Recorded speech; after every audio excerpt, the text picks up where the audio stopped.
In the early decades of the 20th century black show business world, Bessie Smith stood like a storm on legs, a legend, a booming voice, a temper that could cut a room in half, and a life wrapped in whispers and scandal. Yet behind that voice echoing across tent shows and dusty Southern theaters, there were said to be a series of forbidden affairs with women, relationships so dangerous that they were buried in silence for nearly 100 years. According to files later reported to have surfaced from post-war archives, Bessie was romantically entangled with 6 female artists, women who were not only famous, but feared. Some were believed to have broken their lovers' arms in jealous rages. Some were said to have planted lies like landmines. Others allegedly manipulated reporters and destroyed evidence inside church walls. This was the underside of music, love, and betrayal, a hidden record of intimacy and cruelty. And the names connected to Bessie in those documents were enough to leave even hardened historians stunned. Bessie Smith once uttered a sentence that, according to those who preserved it, still hangs like a curse over generations of black female performers. She reportedly said, "I'm not afraid of men betraying me. I'm afraid of women saying they love me and then turning that into a weapon." She said those words in the summer of 1925, right in the middle of a chain of strange incidents that nearly wiped out her career. And the one figure many suspected to be orchestrating the storm was the same woman Bessie had once called her mentor, her big sister, and her first lover. Ma Rainey, the woman widely revered as the mother of classic blues, was more than a touring star in sequined gowns. She sang about same-sex desire when society still tried to outlaw it. She traveled the Southern circuit with the Rabbit-Foot Minstrels, pulling crowds into tents with a voice that sounded like it had been soaked in smoke and sorrow. And in 1923, as the story goes, she spotted a struggling Bessie Smith singing in a dim, stale-smelling bar in Georgia, snatched her out of that shadow-soaked room, and pushed her under a real spotlight. But the way Ma rescued Bessie planted something else too, a seed of control that would grow into something much darker. It was said that they shared a cramped apartment on Auburn Avenue in Atlanta from March 1924 through the summer of 1925. On nights when the tour schedules twisted Bessie's nerves so tight she couldn't sleep, Ma would pull her close, holding her like a child who'd woken from a bad dream, and whisper in her ear, "Every song you sing is a breath I taught you. Don't forget that." Those words sounded tender, but they wrapped around Bessie's ribs like a band. Because once Bessie began to rise, writing her own songs, planning her own sessions, speaking up in meetings, Ma's role quietly shifted. She stopped acting like a lover and began moving like a supervisor who owned the room. Every new track Bessie drafted, every lyric she scribbled on hotel stationery, Ma dissected it, line by line, note by note, as if nothing belonged to Bessie alone. Things finally snapped on the afternoon of the 11th of August 1925. Ma walked into their space carrying a folded sheet of paper, a handwritten artist agreement. The words on it, according to a backstage account, were not promises. They were conditions. The agreement reportedly demanded that every recording, every live performance, every musical arrangement involving Bessie Smith had to be reviewed and approved by Ma Rainey before it could be heard in public. Bessie didn't shout. She didn't argue. She simply folded the paper back up, set it carefully on the table, and turned her body away, as if turning away from a verdict. A backstage manager who claimed to witness that moment later said Ma's eyes looked like thunder right before it splits the sky, silent but lethal. 5 days later, rumors began oozing through Georgia's promoter circles like spilled poison. No one could say where they started, no one could point to the first mouth that spoke them, but the rumors were sharp, specific, and cruel. The whispers said that Bessie Smith had contracted syphilis in 1921 and that it was flaring up again. Bits and pieces of that story drifted into theaters in Macon and beyond. An anonymous typewritten letter reportedly landed in the hands of Savannah show organizers, warning, "Consider strict medical checks if you don't want to be liable for infections in a closed venue." No one dared confirm the accusation. No one confronted Bessie directly. The halls stayed polite, but cold. And yet the consequences hit like a hammer. Within 10 days, 4 of Bessie's biggest shows were canceled quietly, without any official explanation.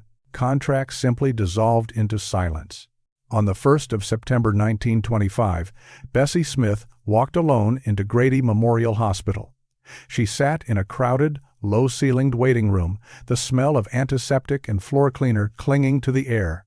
There was no manager beside her, no lawyer, no call placed to Columbia Records. When the nurse finally approached, all Bessie reportedly said was, "I'm here to kill a lie." When the doctor offered her a full examination, a proper medical report to set the record straight, Bessie turned it down. Paperwork wouldn't give her what she needed. She didn't come for a diagnosis. She came for a name. Because in her mind, only one person could have fed the rumor the details it carried: Ma Rainey. Not because anyone had shown Bessie evidence, not because a witness had stepped forward, but because of one detail that cut too close. Back in early 1921, while touring Texas, Bessie had undergone a private dermatological treatment. It never appeared in official documents. The only person who knew the specifics had been lying next to her in bed. And just a few weeks before the rumor hit, during a tense backstage argument in Atlanta, Ma had thrown a line at her like a knife, saying with bitter irony, "You think your fans would still kiss that mouth if they knew what it once caught?" That sentence didn't just sting, it lodged itself in Bessie's memory like a thorn she could never pull out. After the scandal, Bessie disappeared from public stages for nearly 2 months. Columbia Records dressed it up as vocal rest, a polite, careful phrase. But those close to her knew better. They watched her try to stitch her trust back together night after night, as if she were mending a torn costume seam that kept splitting open. The syphilis rumors eventually drifted away. No medical files were ever released. No proof was ever published. But Bessie came away with one conviction carved into her bones. A rumor, if timed right, can kill a life faster than any truth. Ma Rainey left Atlanta and went back to touring through southern towns, her train ticket punched by new hands, her posters pasted in new cities. She was never seen standing at Bessie's side again. No more shared hotel rooms. No more late-night duets of C.C. Ryder that once made theaters roar. Their relationship ended the way many of the most dangerous ones do, quietly, but with scars that never fade. 14 years later, in December 1939, Ma Rainey died in a cold house in Columbus, Georgia. There was no grand funeral, no parade of industry tributes, no endless flowers from record executives.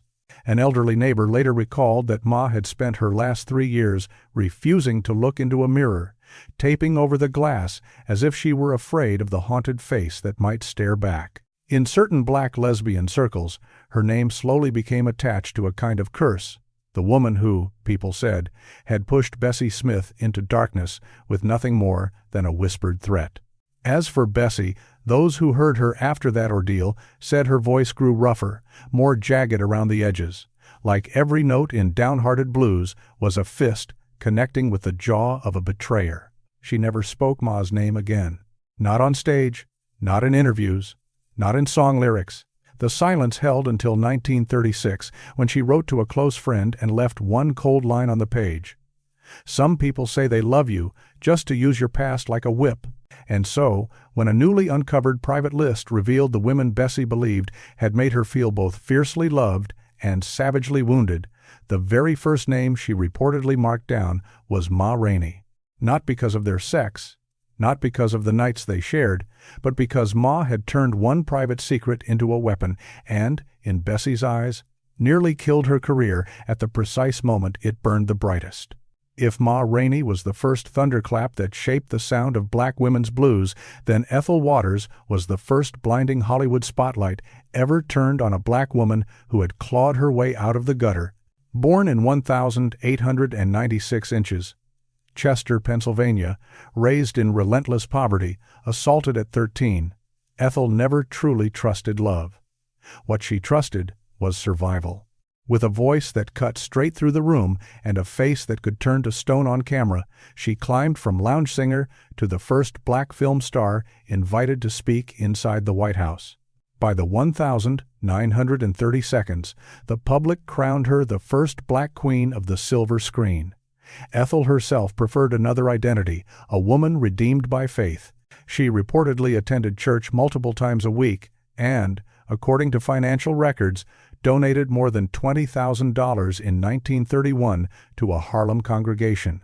In front of reporters, Bible held high, she once declared that faith had rescued her from her past and from women like Bessie Smith.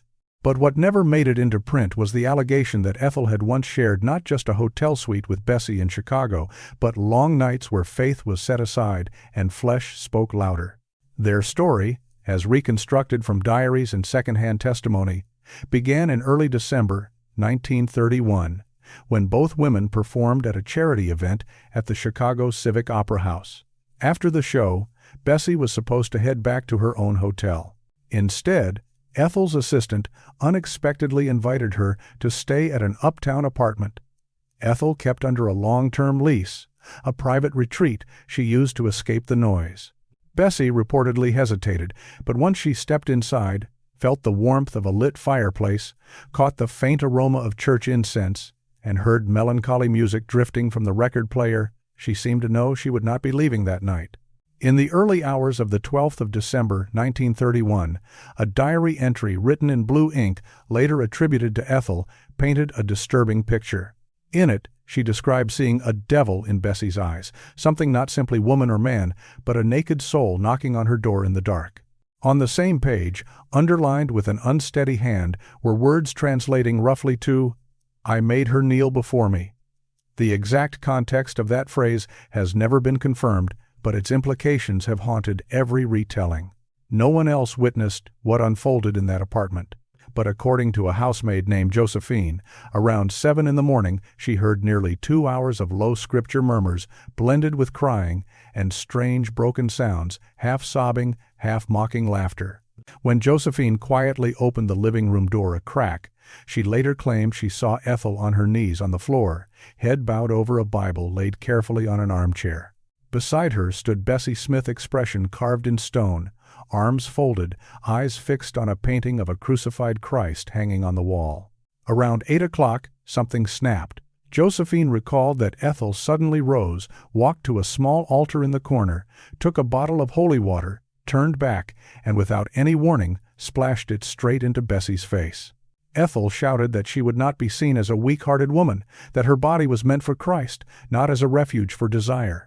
The chill that filled the room, Josephine later said, did not come from Chicago's December air. It came from Ethel's voice, hitting every word like a thunderous sermon, as if she were fighting off demons. Bessie didn't argue. She is said to have given a thin, humorless smile, wiped the holy water from her face, picked up her coat, and walked out in complete silence. It wasn't fear that sent her out the door. It was understanding. She had seen enough of people who tried to crush their own instincts with God, and knew that type of woman could be the most dangerous of all. 2 days later, on December 14, a major New Jersey promoter received an unsigned letter. It stated that Miss Smith had a habit of seducing women backstage and frequently tried to stay alone in female performers' dressing rooms after shows. The letter urged the organizers to reconsider her presence for the sake of morality. The note was typed, but the signature at the bottom was handwritten, someone who had once trusted her. Later comparisons of that signature with entries from Ethel's diary suggested the handwriting was nearly identical, down to each curled flourish. Bessie didn't hear this from gossip. She was told directly by the New Jersey organizers when she arrived for rehearsal. They expressed regret, but also informed her that she had been removed from the lineup. They offered no official explanation. There didn't need to be one. A single hint about her supposedly seducing women backstage was enough to slam shut every door she was meant to walk through. Bessie did not explode in rage. Back in the cramped room she was renting, she took the canceled show ticket, turned it over, and wrote a single sentence on the back. Those who later saw it remembered her words as something like, "She didn't have to hit me. She killed me with her prayers." By 1932, the newspapers still showed Ethel Waters smiling at White House events, Bible in hand, radiating devotion. But behind that public image, those near her began noticing private behaviors that were quietly alarming. She reportedly refused to lay a hand on anyone unless she had first sprayed them with holy water. She would not allow male staff to enter her dressing room, claiming some men might actually be women in disguise sent by the devil. "The world is crawling with demons now," she would mutter, according to one account. After 1947, Ethel practically vanished from mainstream entertainment. She turned down major acting offers and chose to sing almost exclusively in churches. She hired a personal pastor to read scripture to her every morning, and she insisted that her household staff wear high-necked clothing even during the summer heat. According to one medical report, a psychiatrist labeled her condition as a form of paranoid dissociative disorder, but no one around her pressed for treatment. Her faith, or what was left of it, had become its own fortress. One last letter from Bessie to her close friend Clara, discovered after Bessie's death, contained a line that has been quoted in hushed tones ever since.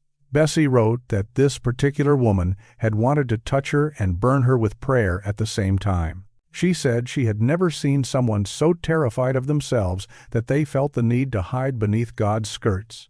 By the time backstage memos were decoded, private letters examined, and fragments of diaries quietly made public, Bessie was already gone. But in that private list where she placed the women who, in her view, had dragged her life through manipulation and spiritual warfare, Ethel Waters sat in second place. Not, it was said, because Ethel physically harmed her, but because she turned every moment of intimacy into a kind of religious courtroom, with Bessie's right to exist as her true self put on trial. And that, more than any rejection, was what Bessie Smith reportedly despised the most, not being turned away, but being lied to under the disguise of salvation. Every time Alberta Hunter's name comes up, most people picture a gentle figure, soft-spoken, kind-faced, her singing as soothing as a lullaby. They remember the woman who performed for wounded soldiers and American troops during World War II, the singer who seemed to move through the world without scandal, without chaos, without ever publicly admitting who she truly loved. But among the items reportedly pulled from Bessie Smith's coat pocket after the 1937 car crash, there was said to be a scrap of paper, words smudged by rain. Only a few legible fragments remained. "Paris cabin. She left me. She didn't look back." Alberta was born in 1,895 inches. Memphis, the same era as Bessie, yet her path and temperament seemed to belong to another world. If Bessie was fire-defiant, impulsive, ruled by instinct, then Alberta was quiet water, careful, politely reserved, gliding through rooms like someone stepping out from a church aisle. They first crossed paths in 1,928 inches New York, sharing the bill at Club Duke's, a polished venue where wealthy white patrons sat beside educated black customers. To most observers, these two women seemed like opposite poles, unlikely even to become close friends, let alone share a bed. But according to private notes and whispered recollections, they did more than that. They left America together. By March 1933, the Great Depression was choking the country, and racial segregation was tightening its grip. A special tour was organized to send a group of black artists to Europe to help present the image of a free America. Alberta Hunter was selected to represent the composed, educated black woman, elegant, controlled, refined. Bessie Smith, by contrast, embodied the raw, unvarnished cry of the working class. Initially, the travel manifest placed them in separate cabins on the SS Paris, departing from New York. But that arrangement didn't last long. One stormy night at sea, as the ship heaved on black waves, Bessie, drunk and panicked, woke up screaming from a nightmare. According to accounts, her cries carried down the corridor. Alberta, moved by something deeper than professional courtesy, requested to move into Bessie's cabin to calm her. The two women then spent 12 consecutive nights sharing that small room on the Atlantic. In the private diary of a black dancer named Reggie, who was part of the same troupe, he recalled passing their door at dawn and hearing Bessie giggle, then whisper something like, "You're the only one who can shut me up when I moan."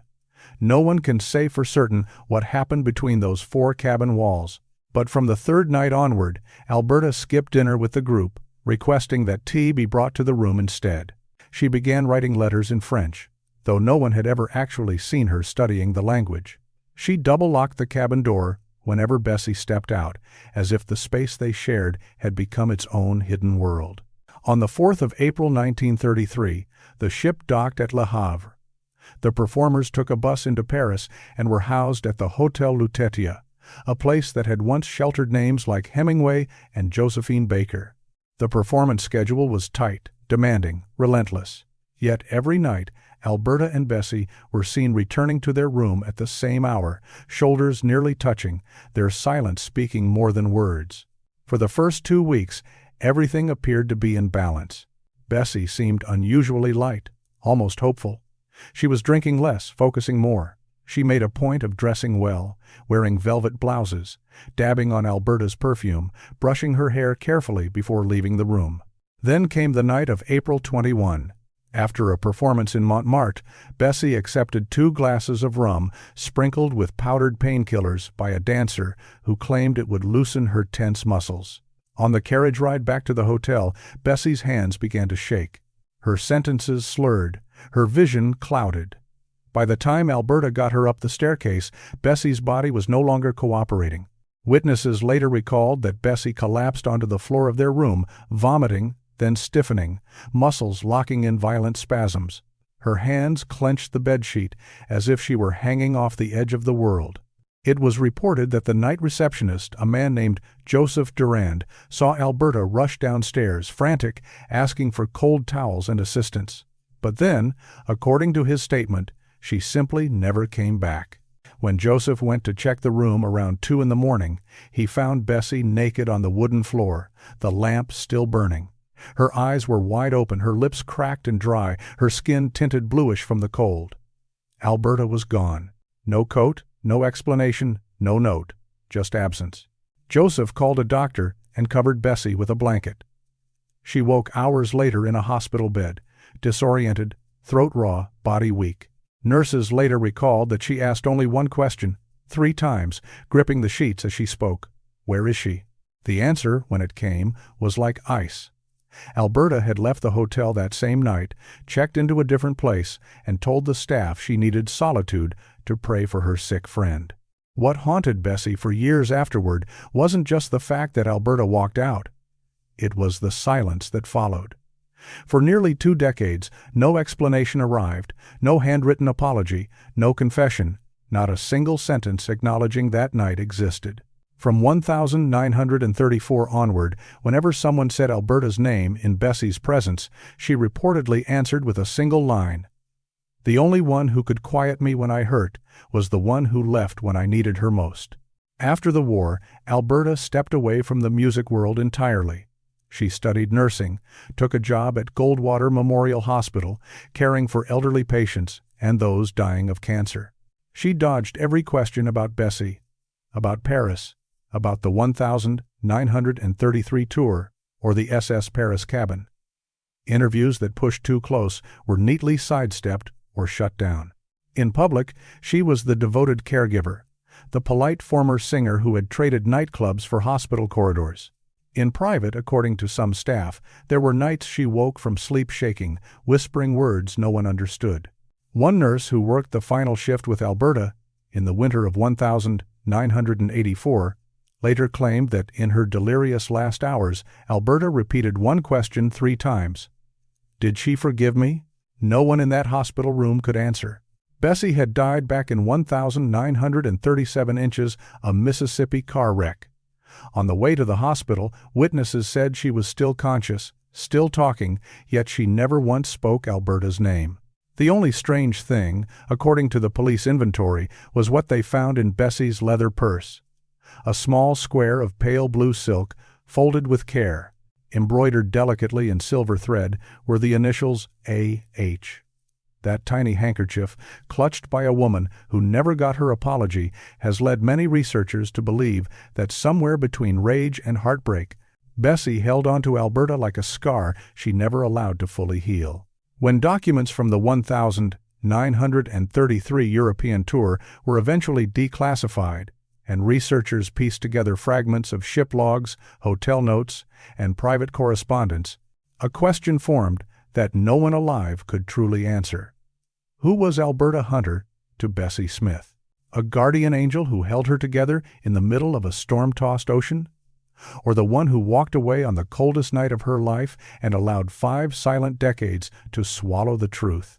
Bessie Smith is no longer here to speak. All that remains is that private list she reportedly left behind.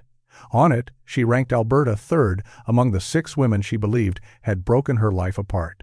To Bessie, that placement was its own verdict, a quiet, final proof that sometimes the gentlest presence, the softest voice, belongs to the person who leaves the deepest fracture. Many people now speak of Sister Rosetta Tharpe as the godmother of rock and roll. In her hands, the electric guitar didn't just sing, it cracked like thunder down church aisles. Her voice fired out like bullets, somehow sacred and sensual at the same time. Part prophet, part seductress, sending chills through congregations with a desire hidden between her notes. But if you had asked Bessie Smith, the woman who once stood beside Rosetta on a secretive gospel recording in 1940, she would not have called Rosetta a godmother of anything. According to those who preserved her private words, Bessie had another title for her: the holiest traitor I ever lay next to. Their story, as reconstructed from studio logs and whispered testimonies, began in September 1940 inside a worn-down recording studio in Brooklyn, New York. The walls were hung with dark burlap for soundproofing, so dusty that the engineer had to wipe the microphone clean before every take. Bessie had been invited by a small label dealing in underground gospel sides. They told her that Sister Rosetta was experimenting with a new strain of gospel, one that brushed dangerously close to the blues. They wanted Bessie, whose voice could sound like Christ crying out at the cross, to lay down backing vocals for a private hymn that would never be played in church. The song's title alone made people uneasy. I Prayed for Her Kiss, a name the composer himself allegedly admitted smelled more of longing than of holiness. In a handwritten memo later found in his journal, sound engineer Harry Besserman noted the session date precisely, the 19th of September, 1940, around 10 at night. He remembered the studio lights dimmed low, only a blinking red lamp glowing behind the glass. Rosetta stood with her guitar, and Bessie stepped so close to the mic that their breath seemed to blend. At one point, Rosetta sang, I Found God Beneath Her Whisper, and Bessie entered a beat later, her voice rough, almost choking, answering, and I prayed between her knees. Besserman wrote that he didn't think they were singing to God at all, they were singing to each other. No one ever officially confirmed what happened when the session ended and the studio door closed. But 4 days later, Bessie was discovered unconscious on the tile floor of a Manhattan hotel bathroom. There were bruises on her neck, but not the kind typically linked to an attack. According to a member of the housekeeping staff, Bessie had returned that night with Rosetta at her side, a reel of the session tucked into the pocket of her robe. By morning, Rosetta was gone, and so was the tape. 2 years later, during Lent in 1942, when Bessie was quietly preparing a return after a long absence, she reportedly told Atlantic Records she wanted I Prayed for Her Kiss released. She insisted it was a prayer that everyone deserved to hear. That request struck at the heart of who Rosetta had become. By then, she was fronting a powerful gospel movement, preaching against what she called the carnal lives of black performers. Logbooks from the label indicated that days after Bessie's request, a group referring to themselves as the Purification Committee broke into the vault and set fire to every master of that track. The break-in occurred on the night of April 1, just 3 days before Easter Sunday, 1942. In the internal investigation that followed, one security guard told management that he had seen Rosetta at the headquarters that very afternoon. She never stepped into the recording booth, never joined a meeting. But blurry hallway footage allegedly showed her standing outside the vault room for nearly 10 minutes, lips moving in what looked like silent prayer. 4 days after the fire, Bessie received a handwritten letter with no name and no return address. The ink was purple, the lines short and sharp. Don't drag me back to the hell I spent half a life escaping. Bessie never wrote back. She never mentioned Rosetta's name in public again. But those who knew her swore that whenever Bessie walked past a church where Rosetta often performed, she would spit on the ground before moving on, as if she were leaving a mark only she could understand. Rosetta, meanwhile, rode the wave of her gospel fame. She taught at revivals, appeared on national television, and was praised as a spiritual icon in black music. Yet, near the end of her life, when diabetes complications forced her into a hospital bed in 1973, Rosetta reportedly asked a nurse a question that left the woman puzzled. "If a song once led me to the wrong kiss, but I sang it with all my faith, is it still a sin?" The nurse didn't know what she meant. She had never heard of the lost track. In 2001, when a broken water pipe flooded Atlantic's old storage space, workers found a rusted reel-to-reel tape, its label smeared but still legible. "I prayed for her kiss." Much of the audio was damaged, warped beyond repair, but enough survived to send chills through the room. Bessie's voice could still be heard, strained and aching, moaning as if clenching onto pain instead of release. Toward the fragmentary end, Rosetta's voice slipped in, low and haunted, whispering, "Amen for the love I must deny." No one can say with certainty why Rosetta did what she did, if she pushed for the song's erasure out of fear of exposure, out of fanatical faith, or because she saw in Bessie a reflection of herself she couldn't bear to face.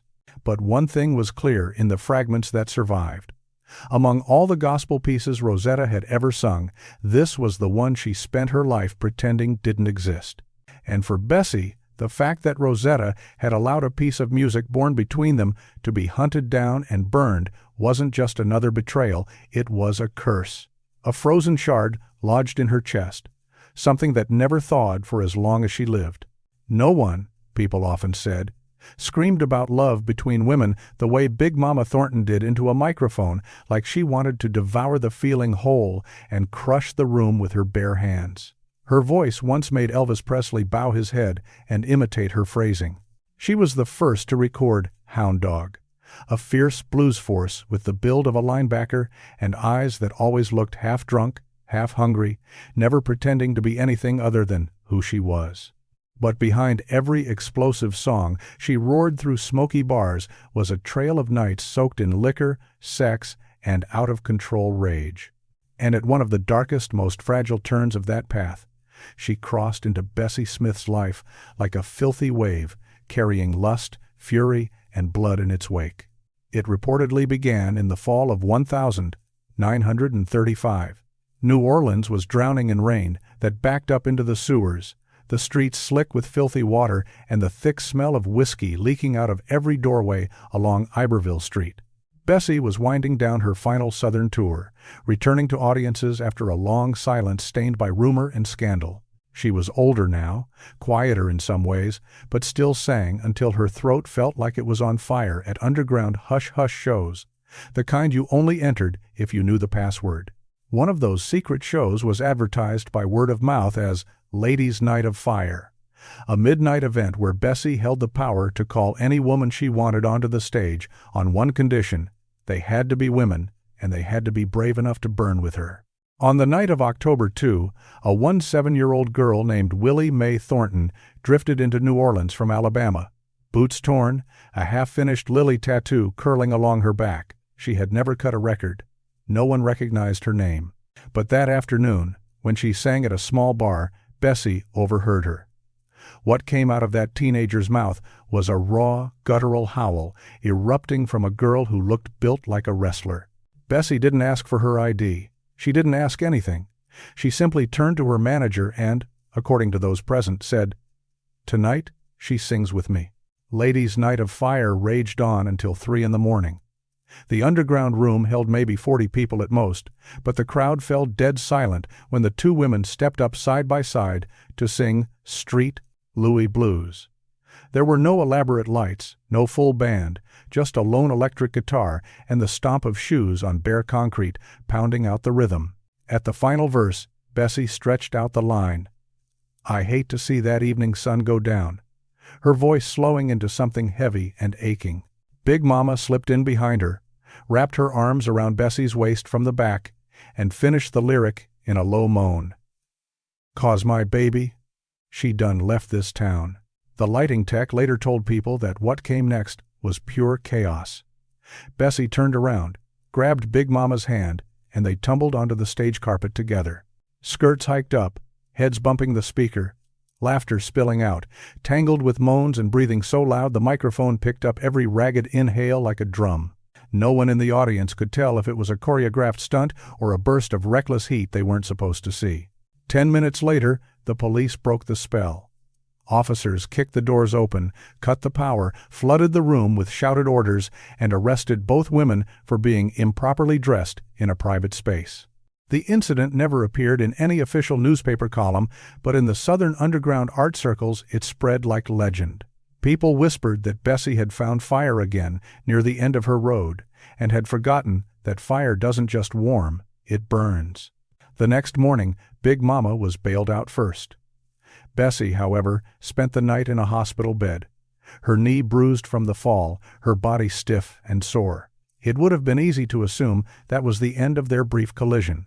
But what happened the following night, according to those who pieced it together, was the real blow across the heart. On October 3, in the cramped dressing room behind Club Mahogany, Bessie sat sipping ginger tea with a white female drummer from Chicago. They were laughing loud enough to make the walls vibrate. Bessie's eyes lit up as she told old road stories. No one noticed the back door open. Big Mama stepped in without a smile, without a greeting, without so much as a deep breath. She just stared. Then, in a sudden blur, she lunged forward. She seized Bessie's right wrist and twisted it with such brutal force that the tendons made a sound, later described by witnesses, like fabric tearing in slow motion. Bessie didn't scream, she went rigid. The cup slipped from her fingers and shattered. All she said, in a low, steady voice, was, "You thought I belonged to you forever?" No one seems to remember exactly what Big Mama shouted back, only that when security forced their way in, Bessie's wrist was already swelling, turning angry and dark, while Big Mama stood there breathing hard, eyes bloodshot, jaw clenched as if she had bitten down on something sharp. They never spoke again after that night. There were no apologetic letters, no backstage conversations, no carefully staged reconciliations. If they crossed each other's path on the street or at industry events, they looked through one another as if the other were a ghost. Still, it was said that for years afterward, Bessie wore a thin leather strap around her right wrist, as though she were hiding a mark she knew would never completely fade, a quiet memorial to the moment Big Mama's hand twisted more than just bone. Big Mama Thornton stayed on this earth nearly 4 more decades. She cut hound dog long before Elvis ever shook his hips to it. But fame, for her, never translated into wealth. She drank relentlessly. Stories circulated of her breaking a girlfriend's nose in a drunken eruption over betrayal. On stage, she sang like she wanted to slice open the crowd and spit out every memory she'd ever swallowed. In 1984, she was found dead in a small rented room in Los Angeles. No family came forward to claim her body. No major funeral was organized. But those who saw her at the morgue noticed one thing on her hand. She still wore a large silver ring, rumored by some to have been a gift from Bessie Smith back in 1935. A promise, people said, that was never meant to be kept. And in the end, that ring was the only tangible relic left from the frenzy between these two women. Women who dared to lie together in front of witnesses on a stage, then were ripped apart by a twist of the wrist the underground never stopped whispering about. And then there was the kiss that, according to later accounts, never stopped echoing inside someone else's mind. People often said no one slept with more partners than Dinah Washington. Yet no affair clung to her the way her obsession did with a woman who had died before Dinah even grew into adulthood, Bessie Smith. When people remember Dinah, they talk about the volcanic voice, the 7 husbands, the public scenes, the jealous explosions right there under the stage lights. But few knew that the one person who made Dinah completely lose control without a screaming match, without a slap, without even touching her as an adult, was the same woman who had kissed her on the forehead when she was just 12. From that moment on, according to her own words, her inner world never went still again. The story, as pieced together from notebooks and old interviews, began in July 1936 at the Paradise Theater in Detroit. Bessie Smith was close to the final stretch of her life. Her voice no longer blasted through walls like it once had, but her stare could still quiet a room filled with strangers. The theater was packed that night. Dinah, still known by her birth name, Ruth Lee Jones, wore a brown striped dress, her hair braided into simple pigtails. Her mother had brought her to the show as a reward for high marks in school.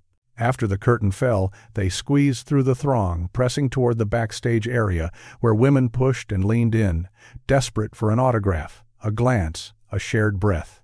Dinah stood a little apart, watching Bessie like someone watching a figure step out of a myth.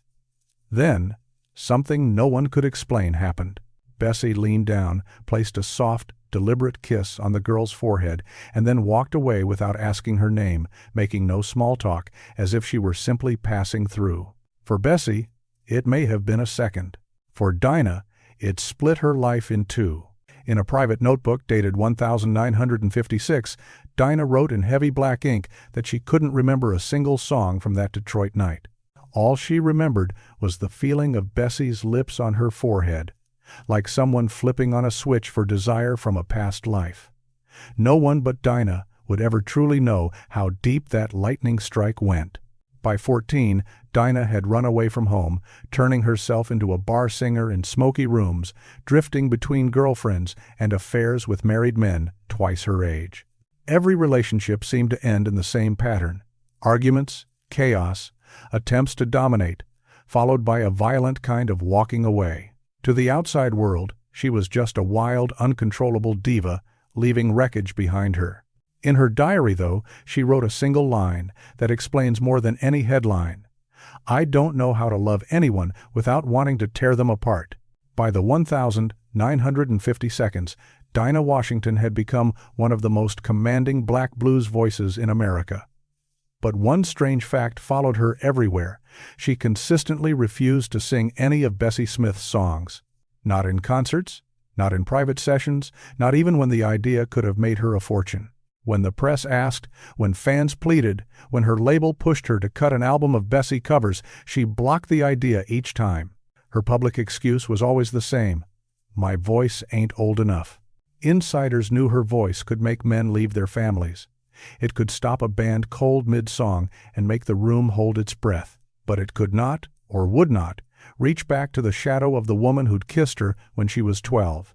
On the night of the 18th of May 1957, during a private Jet magazine party at the Waldorf Hotel, a journalist decided to poke the wound. He brought out a glossy reprint made from a rare negative. In the photograph, Bessie Smith stood on a Detroit stage in 1936, sweat shining on her skin under the lights, eyes locked somewhere out in the sea of faces below. With a smile that didn't quite match his curiosity, the journalist placed the framed photo down in front of Dinah and asked, half joking, "Was that little girl standing somewhere out there?" Dinah was already on her third whiskey. She looked at the photograph for maybe 3 seconds. There was no smile, no witty comeback. Suddenly, she lifted the glass and hurled it directly at the picture. The sound of shattering glass rang out like a bone breaking in a surgical theater. The room froze. Conversations strangled off mid-sentence. The journalist stepped back in shock. Dinah just stared, eyes wide and unfocused, lips shaking as if she wanted to scream something no one would ever be able to fully understand. Later that night, back in her room, she was so drunk she didn't even bother to take off her shoes. An assistant later claimed that before Dinah finally blacked out on the couch, she clutched the broken frame to her chest like a shield and whispered, almost like a prayer, "What did you do to me, Bessie?" 6 years later, on the 14th of December 1963, Dinah Washington was found unconscious in her Detroit bedroom, surrounded by empty sleeping pill blister packs and a half-drunk glass of brandy. The official ruling was an overdose. Inside the drawer of her vanity, police discovered an unsent handwritten letter. The words were shaky, trailing off at the edges. The first half read like an apology to someone unnamed. The second half was a single sentence written 3 times in a row, as if she were carving it into the paper. "I never hated her. I just didn't know how to live after that kiss." These women were not just casual flings orbiting Bessie Smith.